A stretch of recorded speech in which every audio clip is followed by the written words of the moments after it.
It's looked at as illicit money still, right? It's just all it's a dirty money. It's a cash heavy business, right? At least here, you know what I mean? Again, because we don't have as much of that local model. I got a question. Yeah, go for it.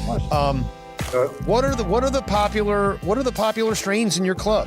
Like what do you like to smoke, man? Is it primarily South African stuff? Do you guys have Dutch genetics down there? I'm really curious. What is the genetics that you like? Oh, look at that smile. Look at that smile. We're Jug Dealers. We're the podcast you need in your feed. Teaching the game like you never seen. Jared, Gabe, Rambo, true OGs. Masters of the globe, set your mind free. From Denver, Colorado, where the data's green. We set the data points for the SOPs. Jug Dealers Podcast, yes indeed. All right. Welcome back, everybody, to another episode of the Jug Dealers Podcast. We're here in the Jug Den, and we're doing a very special first today. We've been talking about dabbling with this shit we probably talked about for a year, trying to bring in more remote guests and be able to, handle it on a technology level. We wanted it to go well and be smooth. And not only do we have a remote guest, but we have our very first international remote guest, all the way from the other side of the earth, really. Man, it's like as far as you can go, except pretty much. So we have the Canna Club from Plettenberg Bay, South Africa, and we wanted to bring in my very good friend, my brother from another mother, Erman, to come in and talk a little bit about his background, a little bit about cannabis policy, where things are at right now. We know we've had an administration change, recently. Also in South Africa they had an administration change. Yeah. Okay. And so obviously we did, here as well. But obviously we want to start first and foremost. And why don't you talk a little bit about yourself? Tell us a little bit about you, who you are, where you came from, how you got to where you're sitting right there in the Canna Club. How did you get there, Erman? How did you get there? Blessings, my brother. So nice to hear your voice in your beautiful American accent. It's always nice to hear that. And I know our English sounds funny, especially being an Afrikaner. So my name is Herman van der Walt. I guess if you translate that to English, it'd be Herman van der Walt or something like that. Yeah, sounds about right. Right. Yes. And I'm fifth generation, so we're not colonizers, we're settlers. There's a bit of a difference. There is a bit of a difference. Yes, the language Afrikaans, for example, is a mixture of mostly Dutch, Flemish, and Malaysian. So it's a multiracial language already in the 1700s. Right, and I mean I've heard it.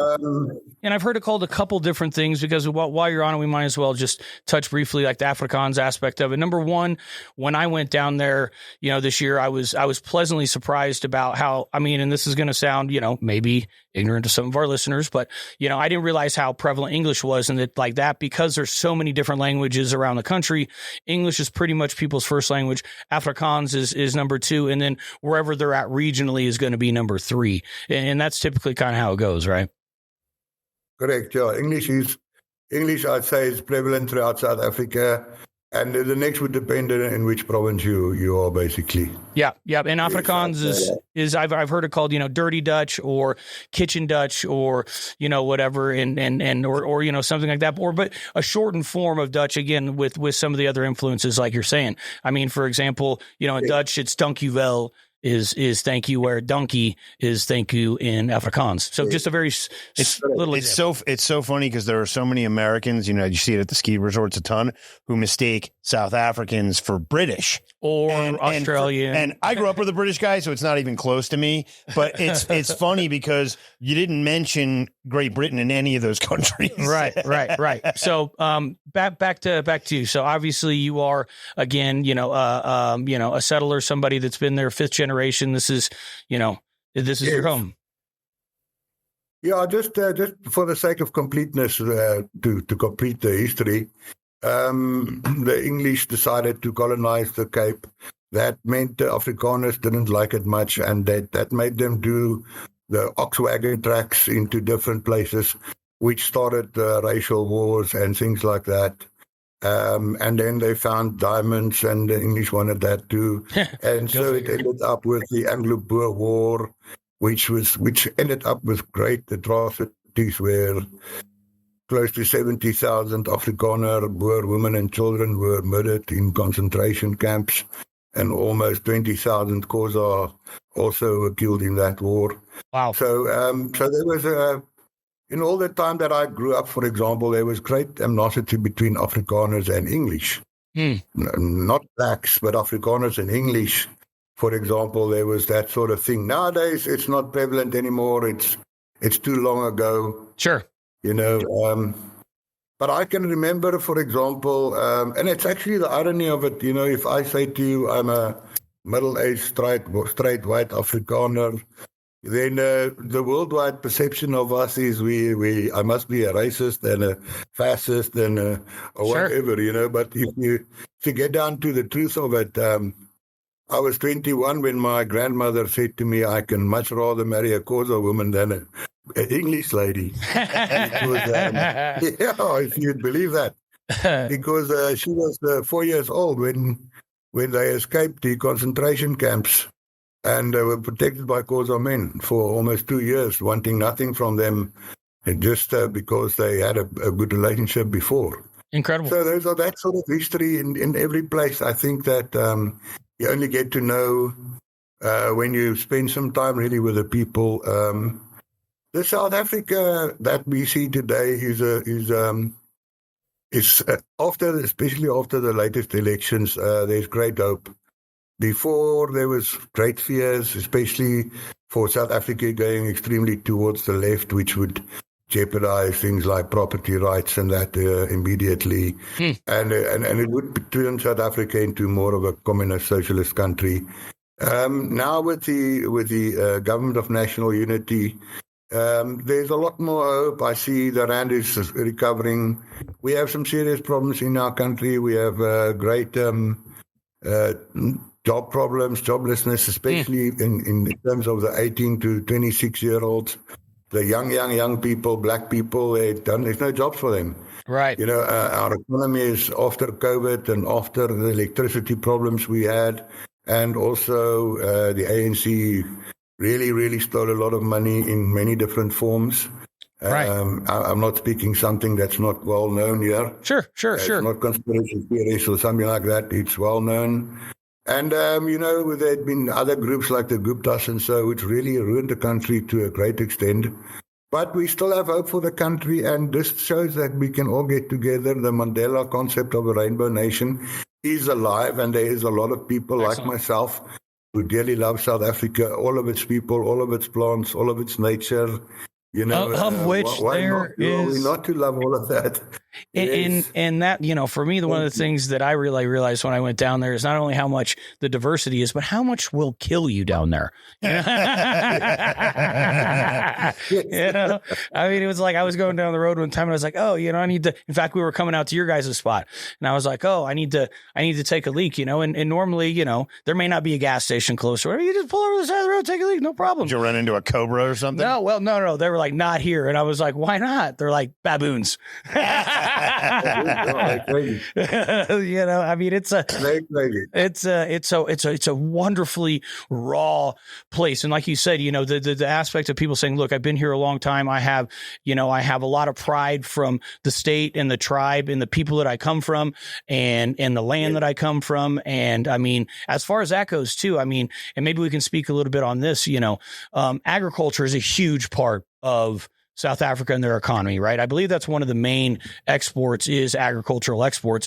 So you've already got an infrastructure of agriculture. I was actually going to ask, you know, when we talk about, you know, cannabis, I remember reading a couple years ago, there were water shortages in like Johannesburg. Does that affect agriculture in the rest of the country? Is that a countrywide thing? I guess would be my question.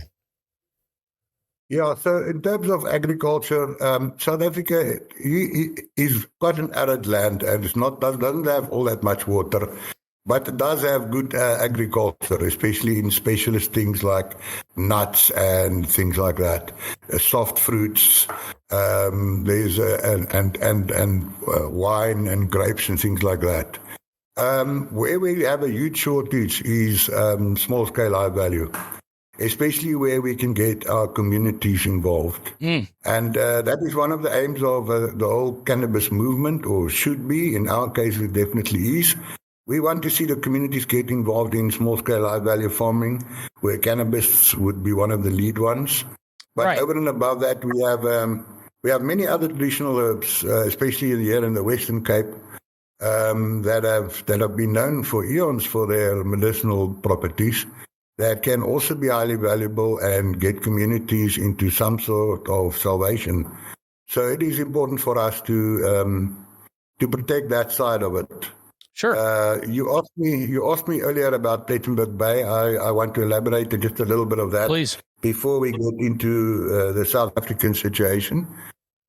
In Plettenberg Bay, we are very blessed to be. It's called the Garn Route area. It is in the Western Cape of Southern Africa.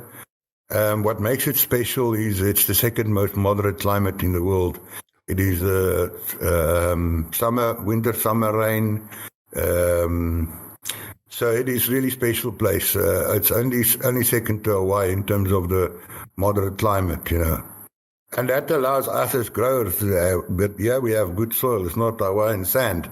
So the terroir we always talk about. They have a real terroir there. There's no doubt about it. Yeah, it's a real soil. It's a real diverse flora and fauna. Yeah. You are capable of doing 5 outdoor crops a year in the same spot, but you can do 3 very good ones. Wow. Interesting. For example. Very interesting. That shows you the sort of light intensity and length of daylight we had. We spoke about that earlier. Right. So this time of the year, especially peak December, peak January is our peak summer. Then we have the sun up before 4:30 thereabout, and it sets at 8:20 p.m., so 8:30 at night, which gives you 15 hours about. It's long daylight. And it's an intense sun. It's a very intense sun. That's our peak summer. And it is technically, you guys are in the UV belt, like as far as South Africa goes, meaning that's one of the reasons you have such intense sun, right? And it's in a weird way actually, Gabe, it's somewhat similar in that it is that kind of like, high desert feel, that arid feel. I mean, there's tropical plants, but there's also cactus. When he said wine and stuff, that is, for producing the best wine, a lot of people don't know this, but it is that hot, arid kind of climate. And high intensity sun. It makes perfect sense. Yep. So in the Garn Route, we have a unique situation where we have 2 serious mountains close to shore, and that produces a microclimate, which is now there are I think it's 5 or 6 floral kingdoms in the world. The Garn Route is the smallest one, but it has the most plant diversity of all of them in the world. That's amazing. So you have huge plant diversity here that you cannot believe. And also some plants that are unique to this area and to Table Bay Mountain, for example. I think there's over 2,000 species that you can only find here and there. There are something like 4,000 species that are endemic to this area. That's incredible. Find them nowhere else. It starts sounding really is paradise, and we are blessed to be here. Really. Well, and I can say that I personally was blessed to be able to go out there and see that, personally, and ended up on you were such a gracious host, and I was, amazed and thankful to be there. And it was definitely one of those things where I'm sitting there going, how in the hell could I ever end up here if it wasn't through this wonderful plant that we all share as a passion? It's like, there's no way you can't pay for these experiences. Sounds kind of like Shangri-La. In fact, I still got the receipt when we went out to the bar, and there was 19 double brandy and Cokes on there. And I'm pretty sure it was mainly me and Herman on those. So once you found out about them, you really supported them. Yeah. I'm there to support the local, economy. I drink and eat local when I'm there, but literally the property itself it's a virtual, permaculture property. And then what's funny is in that particular area, that just kind of happens though too, again, a bit like Hawaii, with 2,000 indigenous species of plants. It's like, and not only just endemic, but endemic, found nowhere else. But then also on top of that, and I remember reading, I think you had a book out somewhere about some of the medicinal plants specific, not only to South Africa, but also to your very specific region of Plettenberg Bay. it. It's like there is, again, like you're saying, high value, localized, small systems farming is really, a very big possibility when you talk about high value crops like that. Cannabis obviously slotting in as one of those, but by no means being the only one. There's a lot of other opportunity that you guys have specifically that none of the rest of the world would have. So for sure, we wouldn't have that ability to be able to have that, those other types of high value crops. For us, it's pretty much one and nothing else. Yeah, and the beauty about this, the rest of the facility, when you're talking drying, curing, and all of that, it plays the same role, processing, packaging. So you can have a multidisciplinary facility. Right. We can grow high value herbs in the same and process in the same facility. Of course. Do you guys, I guess I'll save it because we haven't even gotten into cannabis yet, but I was going to ask about extraction, but we'll see. We'll get there. We will. Okay. So, but let's use that as a springboard, right? Obviously let's talk some cannabis. There is a history of medicinal crops. There is a history of high value crops. There is a history of, agriculture, all these things in South Africa. So why don't you bring us in? Because I would think, and literally I didn't know much more about the history of cannabis in South Africa beyond, and Durban poison, of course. Well, I was going to say, you know what I mean? That's how I can't remember if it was Sam. That's all we know. Can't remember if it was Sam, who it was, if it was Sam the skunk man who got busted with a couple hectares down there. And that's deep in the history. So, I've always known there was a history, but then obviously being able to go and see the club culture there and really like there is some, meeting, Simon and some of the other people and you guys, Nestor, and some of these other people that are really, really deep into the South Africa scene. It's not something new for you guys.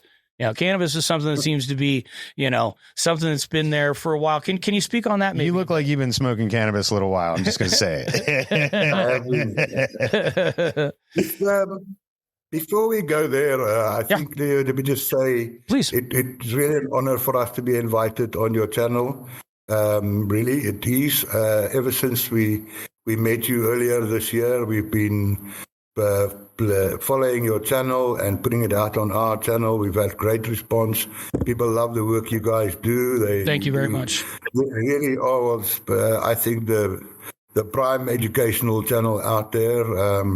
So we really do love the work you do. We will always support in whatever way we can. So coming back to South Africa, so not the region itself. In South Africa, we were blessed in 2019 with Gareth Prince getting this Supreme Court order case where the Supreme Court order ruled that in your private space, you're allowed to cultivate, consume, actually even sell. But and what he also did is he ensured that right cannot be taken away again. So that propelled South Africa, I'd say, to somewhat of a leader position in terms of the rest of the world, because now all of a sudden our cannabis was based on private use. That led to a number of clubs being established. We also established during that time, even slightly before that. And when we started our club, there's a history before that, but I just want to tell you this because it'll work here as an introduction. When we started the club, we didn't know what to do or what to follow. There wasn't any models or anything like that. So we did some research and we came across ENCOD, E-N-C-O-D, which is the European Coalition for Just and Effective Drug Policies. Now, this actually originated in the States during Prohibition as a way for people to grow their own cannabis, and then went across to Europe and eventually was presented by 14 different NGOs, I think in 1989, and they formulated a manifesto for all drugs, not only cannabis. Sure. And they formulated a way for you to operate a private social cannabis club. On this basis, many of the clubs in Spain and so forth originated. Like we were talking later on. Sorry? No, yeah, and that was a little bit about Gabe, when I were talking about. So this is awesome getting the fuller history of it. Yeah, so that's how, and we followed the NQuad model. That meant a number of things. One, we couldn't be, we needed to be non-profit. which is not a problem because a non-profit doesn't mean you can't pay people to do things. Right. People confuse that sometimes, you can draw a salary, you can and be in a non-profit. Yes. Right. It's not a problem. And then the next thing was everything had to be grown on site, which in the South African context, transport was illegal. So it was the only option. Gotcha. And then, and then also you had to have community involvement, which is something we had from day one. It was our vision from day one. Obviously, this needs to spread everywhere. It can't be a white-only part-time. Obviously, it was our intention to get the communities involved, especially the legacy cultivators, like the Rastafarians and Khoisan and people that have been doing cannabis cultivations for hundreds, if not thousands of years, Right. The true history is not really known.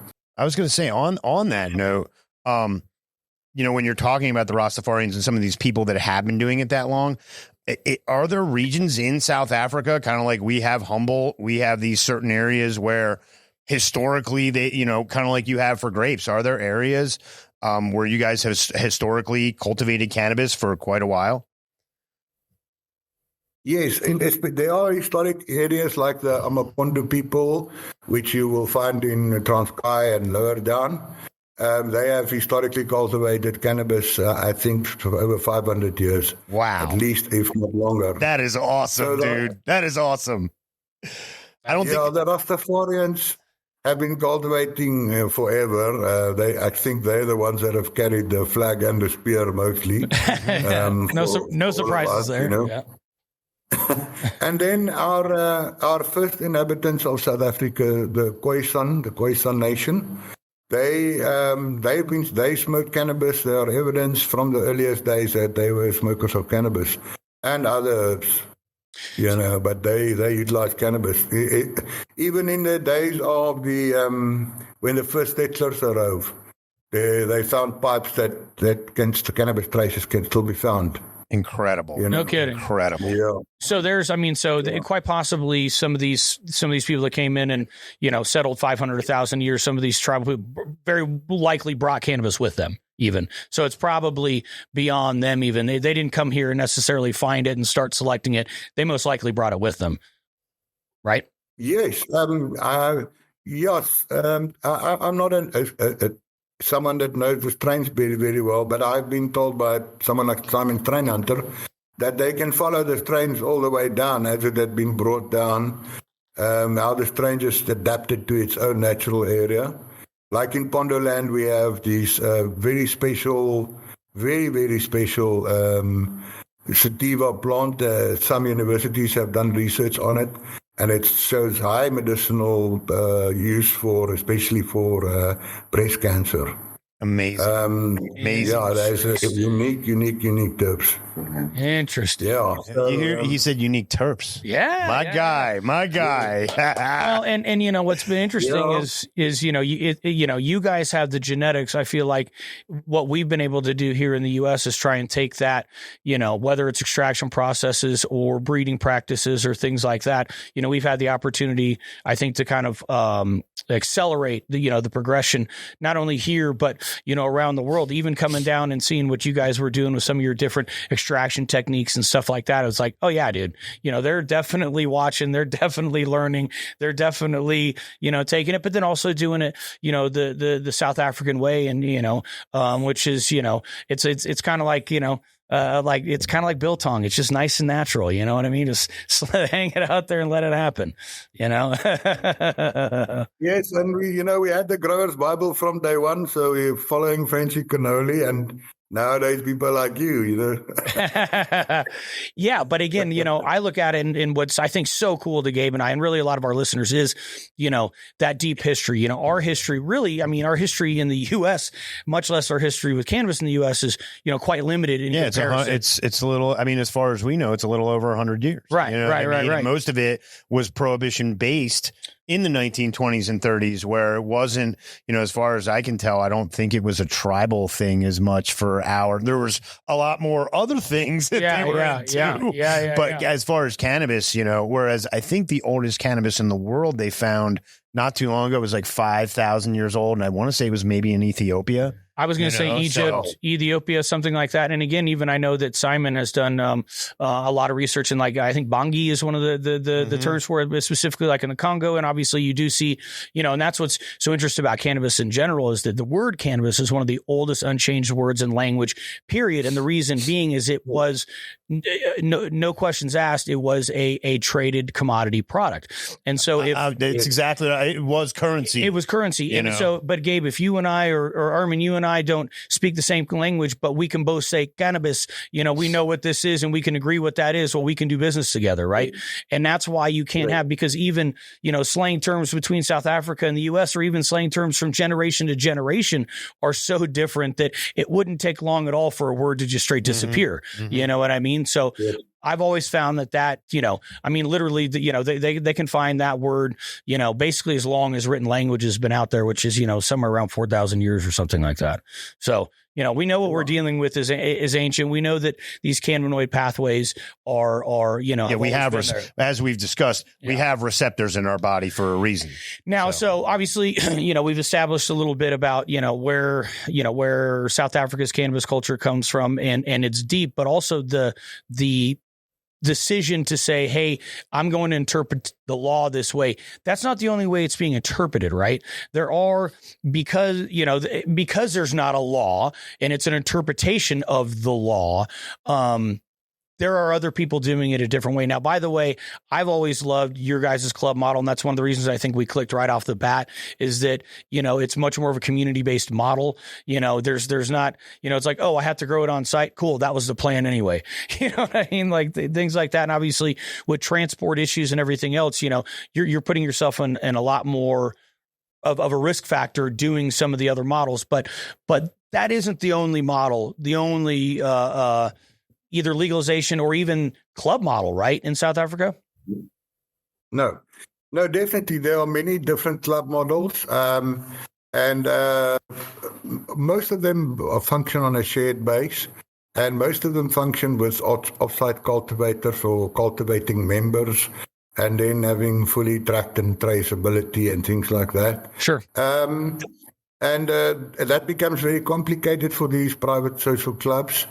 So up until, I'd say, the time we met, there was more over maybe 70, 80 of such private social clubs.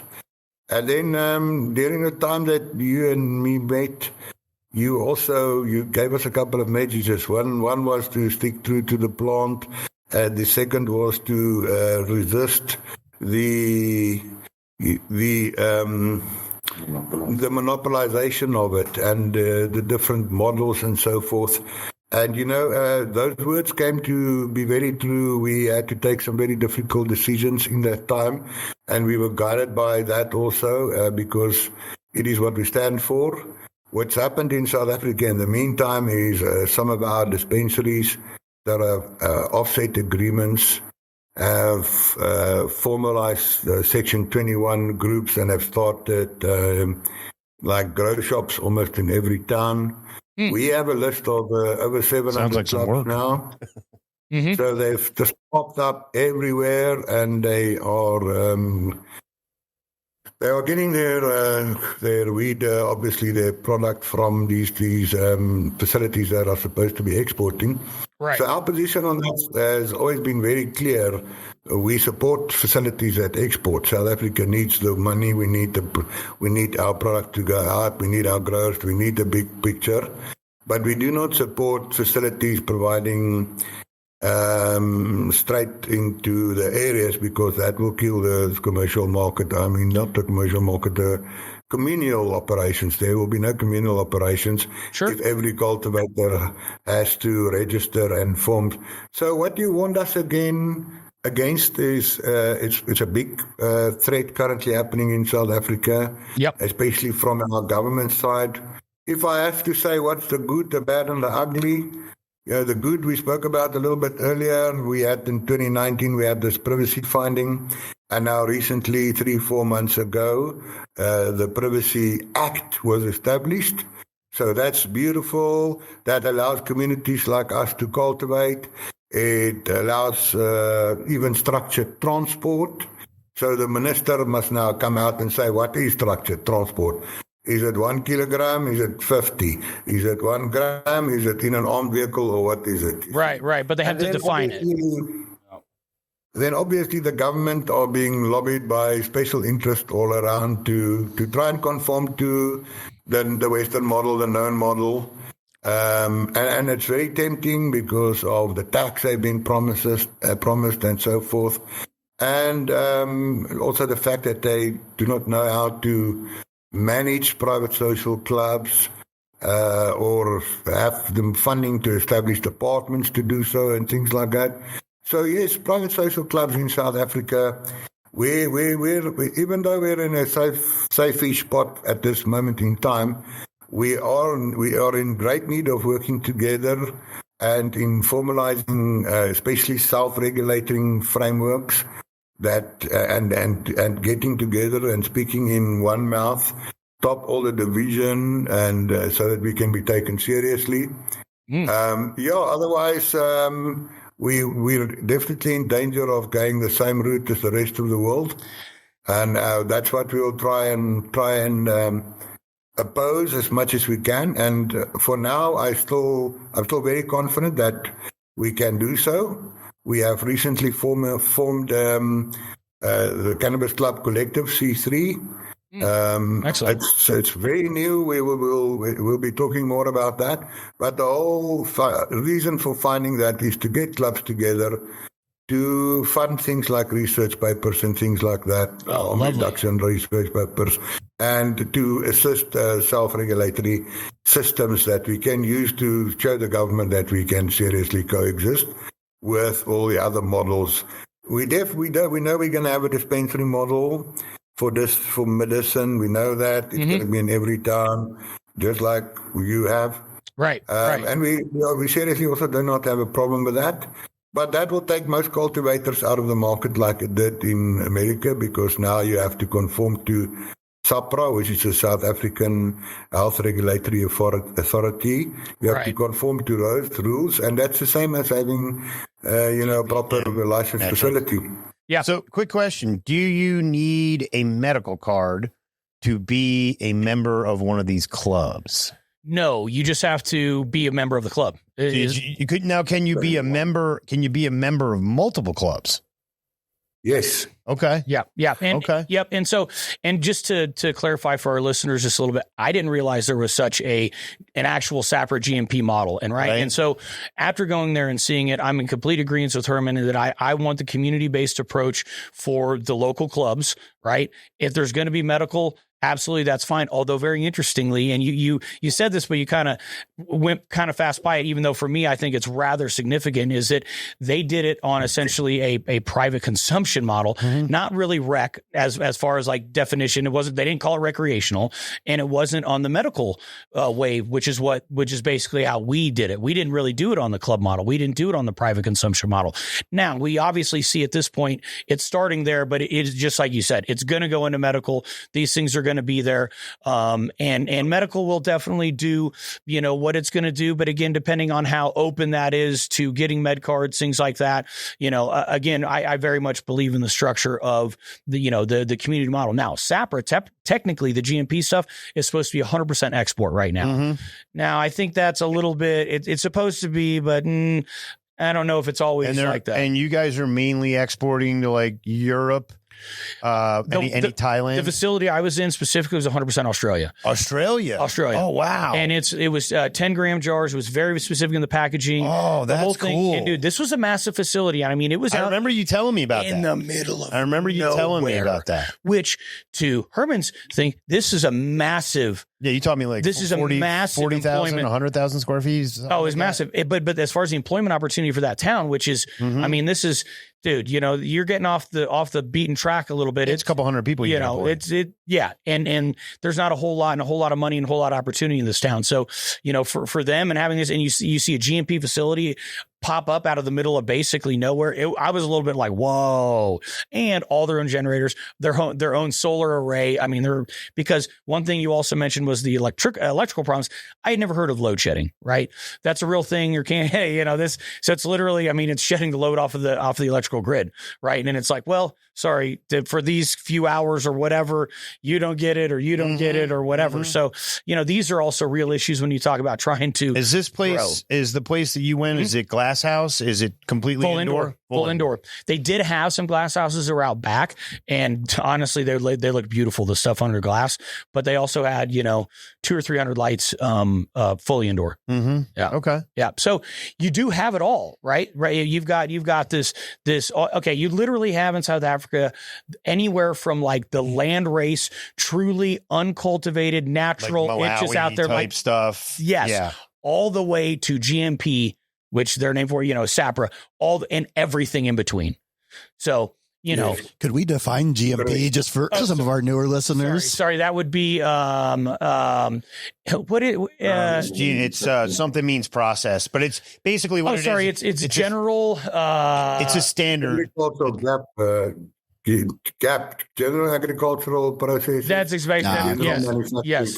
Yeah. It's GAP and GMP. Yeah, GAP, GMP. It's basically the same thing. It's good manufacturing practice. Good manufacturing. And just so for any of the people, any of the people, I was actually first educated that in Thailand, because they have ISO 9001, 9002. And basically what they do is they write a big process. And if your building is going to sell things internationally, it has to adhere to these processes. So for anybody listening, that's kind of what that's not kind of what it means. Down to the exact point where it was this exact box, this exact things, this exact amount, like the whole nine. But I mean, this place is putting out, a couple 100 pounds a month. I mean, it was, look, if you're saying it's 300 lights, it's definitely cranking out. It's cranking out. So, for very expensive facilities.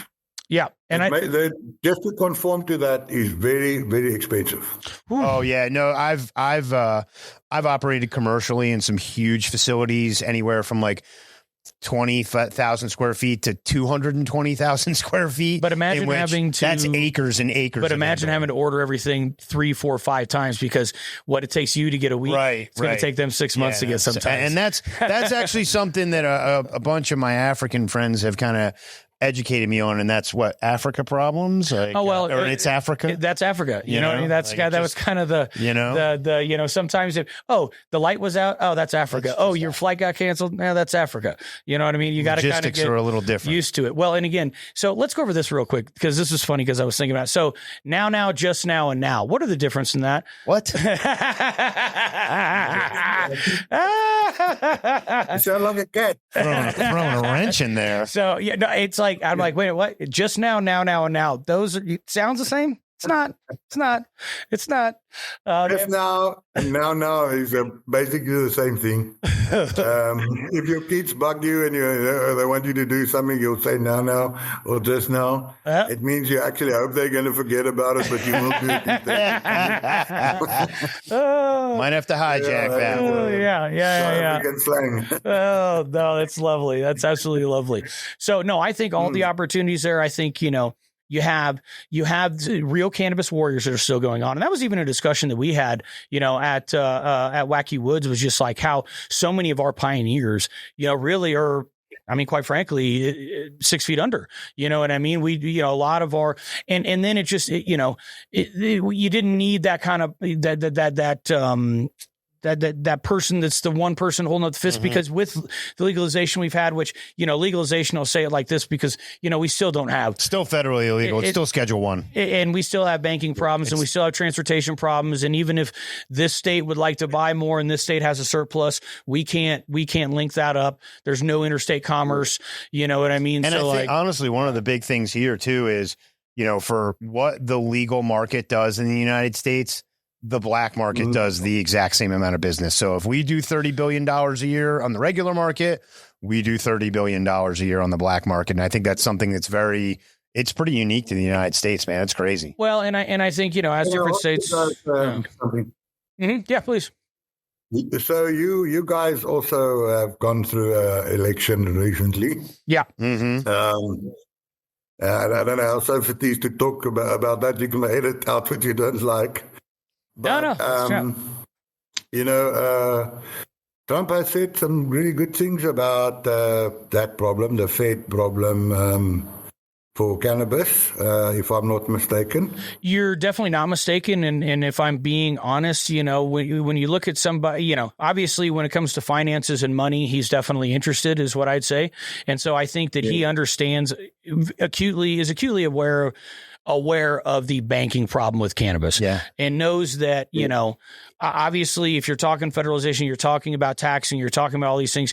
He wants to get that tax money into the federal government as well. I mean, so truth of the matter is, though, and a really interesting kind of take on it is Obama was the one who released the Cole memorandum, which basically made it so that people were kind of comfortable with cultivating cannabis. He basically said, hey, look, the feds are not going to come after you. Truth of the matter is, we've been through 2 administrations now. We've been through a Trump administration and we've been through a Democrat administration, and neither one of them did anything. So, I mean, again, I would love to think that something will change. Some of the appointees that he's putting in there are pro-cannabis.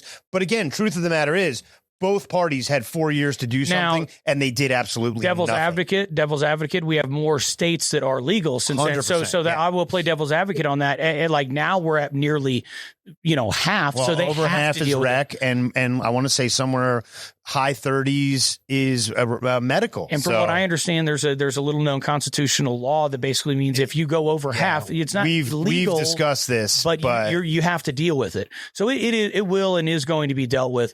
And the reality is, the way we look at it, we like to see a healthy both sides. I'd love to see more of a club model if we could have that here. We don't even have anywhere where you can go and consume outside of your home. You know what I mean? And again, the way we did a different approach, right? Obviously we had a club approach when it came to a Moose Lodge or some of these private clubs. Like we've had that model in the US under the exact same premise, right? It's just, we never used it with cannabis. We actually have a lounge here in Denver called Tetra, and we've had legal cannabis here for 10 years. They just got their license last year to be able to actually. Now, granted, they've been kind of operating in the gray area, but they finally got approved for a license. And I don't know. Shout out to Tetra. Can you purchase there and consume there? I think it's just consume. I think it's just consume. I think you bring your own. Consume it. I can tell you, we were at a club, Dread Smokes Weeds Club in Illinois, where they're right across the state line from Indiana. So where Indiana is completely illegal, and they actually do have a dispensary, smoking club, cultivation model where it's all on the same site, not necessarily in the same building. And then they actually have, not only do they have the smoking club and the dispensary, but then they actually have a music club as well. So that's a really kind of neat thing I've seen. Well, they're trying to put things together. Well, and again, it's a very a state determined thing, with the states we have. What I can tell you, and obviously, we were in Amsterdam recently, so you've seen kind of their model, which is a beautiful coffee shop model. Everybody loves it, sitting out in the. I love it. Like it was great, but I will say you would. I mean, dude, open air club, like he's saying, one of the most moderate climates. It's like being in Hawaii. It sounds like heaven down there. I'm not gonna lie, it sounds like heaven. And so So and we're sitting in there having some brandy and cokes, and and having a nice chat, and just a beautiful, So I wish we had it. Maybe someday we will. Maybe with legalization, we will be able to have more of a club model. I don't know. Here's the thing. I feel like with where we're at and where things are going, gorgeous. Absolutely. Looks pretty beautiful. Wow. Wow. So where we're at, I just don't see it going, unfortunately, back the other direction. It's all monetization at this point. So for me, my biggest thing about keeping anything here is at the very least, your ability to grow personally, right? Mm-hmm. We've been through a lot of different stuff. Some states you can grow your own, some states you can't. Personally, I don't believe anything's legal unless really 3 things, and this is just me, but an ability to grow your own, right? An ability to have a hemp cultivation on a large scale, so agronomic hemp, and then number 3, an ability to university research. If those 3 things aren't on a legalization bill, and this is just me personally speaking, I don't agree with it. That's not something to me. That's not legalization. Me personally, I want to see on scheduling. Well, just any type of schedule. That it's so well, descheduling is the way, and honestly, that's what's being talked about. And I don't know if you guys kind of understand that as much, right? So cannabis was a Schedule 1 drug forever, right? So I think you still have is. 1, 2, 3. Well, okay, right. It was discussed going to see, but that never actually happened. But that doesn't really do anything for banking. It really needs to be descheduled. It needs to be taken off the list completely. There's a rule here in the United States. It's called the RICO statute, and basically what it states is, even if you are not dealing drugs, if you give money to people who deal drugs, you are like the drug dealer. So honestly, that's been one of the biggest holdups here in the United States. Is I have a ton of projects that I've been working on with people in New Jersey, and funding falls through. You have all these different things because you can't go to a bank with a business plan and draw a loan. It just like doesn't any work. Other business. Yeah, and it's looked at as illicit money still, right? It's just all it's a dirty money. It's a cash heavy business, right? At least here, you know what I mean. Again, because we don't have as much of that local model. I got a question. Yeah, for go you. for it. What are the popular strains in your club? Like what do you like to smoke, man? What is it primarily South African stuff? Do you guys have Dutch genetics down there? I'm really curious. What is the genetics that you like? Oh, look at that smile. Look at that smile. So the way we function, we grow primarily outdoor, and we have off-site cultivator that does that. And then we have greenhouse, and we have green door, and a little bit of indoor. And on each of them, we have subcontractors that are contracted out to do that cultivation. They have freedom of choice to select the strains that they grow. During winter, they would grow out several phenohunts, and they will do top genetics from all across. When Bertie speaks to you a bit later on, he can tell you exactly what strains we have going now. At any stage, we have about 4 strains of each different cultivation technique in the club available in a prepackaged format. No more. The rest will always be in storage. Right. And that's how we operate. And once we establish that strains do really well, for example, in the outdoor, let's say your summer harvest has to be mold resistant because it's going to end up with the start of the winter rain.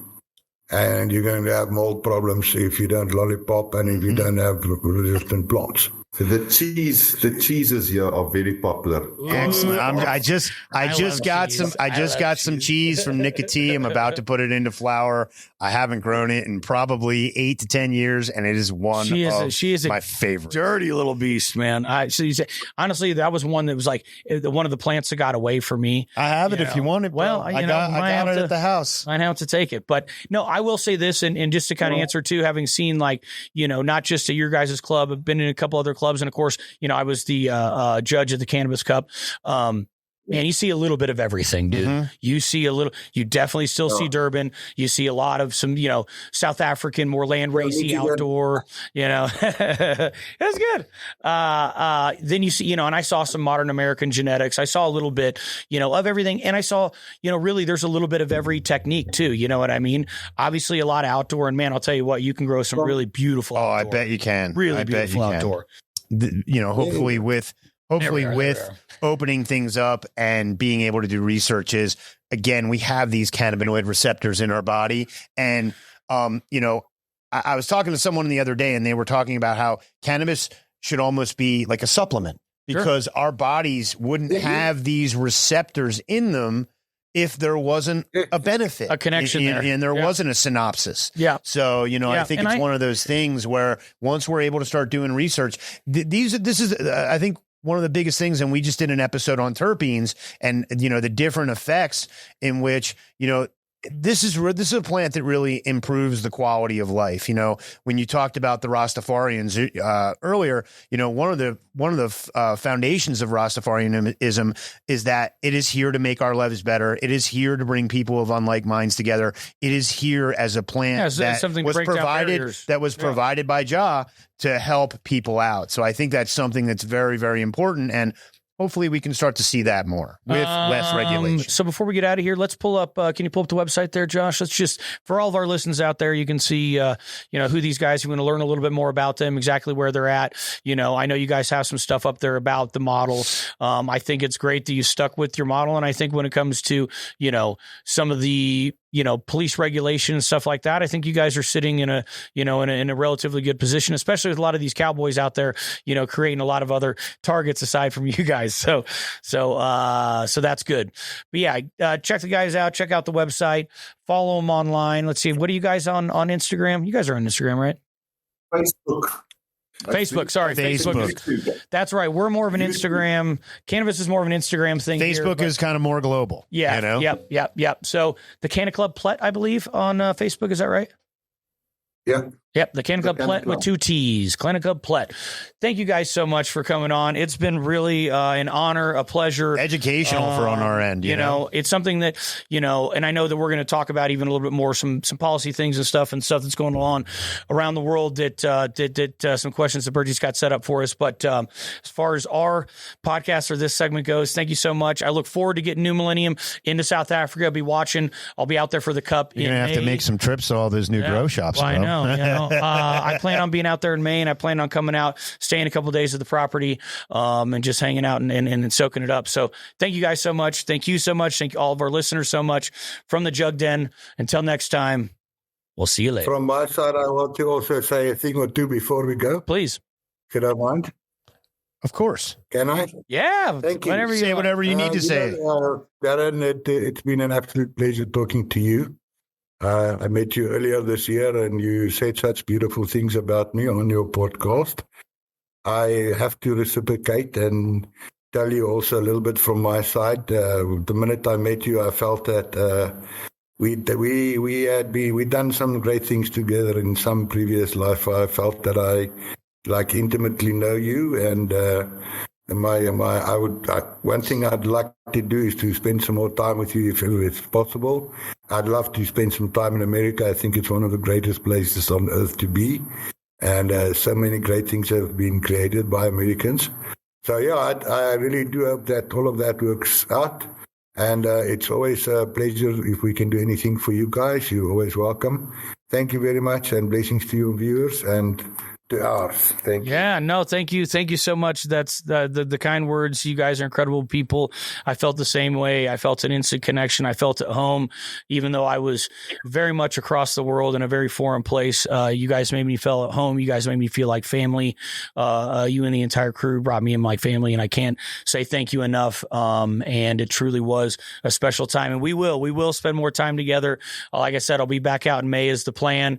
And anytime you come here, we'd love to have you as a guest, and we'd show you a hell of a time here on the side of the pond. I don't know if you have a spare bedroom, but I got a spare bedroom. So if you need a place to stay, we got you. We got you handled. We got you. Thank you guys so much. Thank you. We'll talk soon. All right. Thank you guys so much. Blessings. Cheers. Peace and love. Stay safe. Thank you, my brother.